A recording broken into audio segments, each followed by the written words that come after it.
So even a surprise rate cut hasn't been enough.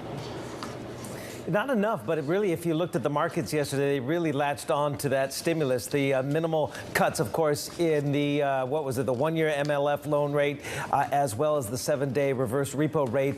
It wasn't a big move, but it was unexpected, and markets really kind of shrugged off the low growth numbers, if you will, from various sectors, as you can see. I think anybody who lives in China or deals with China knows the economy is sputtering right now, and growth momentum is weakening. What they really want to see now is more policy support. And you mentioned that PBOC-backed newspaper, the Financial News, essentially putting a front-page news article this morning, Tuesday, in Asia, essentially quoting a number of economists in China saying more policy support is needed, more tools, I'm going to read here, must be adopted to boost growth and to return to a normal path of growth in the second half of this year. Again, they are quoting various economists, not necessarily tied to the PBOC, but the fact that the PBOC-backed newspaper is putting this article for calls for further support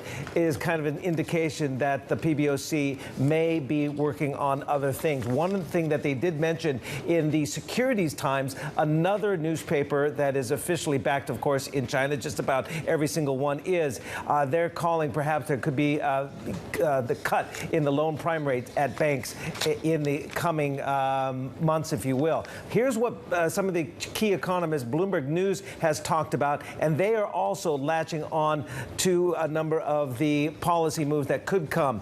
We just had, well, let's start with Raymond Young. We're paging through them pretty quickly. Raymond Young at ANZ, he's quite blunt. He says economic data is very alarming. Authorities need to deliver a full-fledged support from property to COVID policy to arrest further declines. We can go back to Ding Shuang. He again is focusing on policy moves. The interest rate cut will have some marginal benefit, but China will need to improve the COVID policy and significantly change the property policies in order to turn around the weak momentum. And finally, Iris Pang.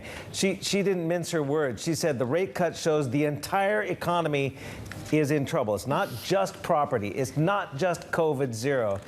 It's the entire economy is in trouble. More policy support is needed. Seems to be the consensus.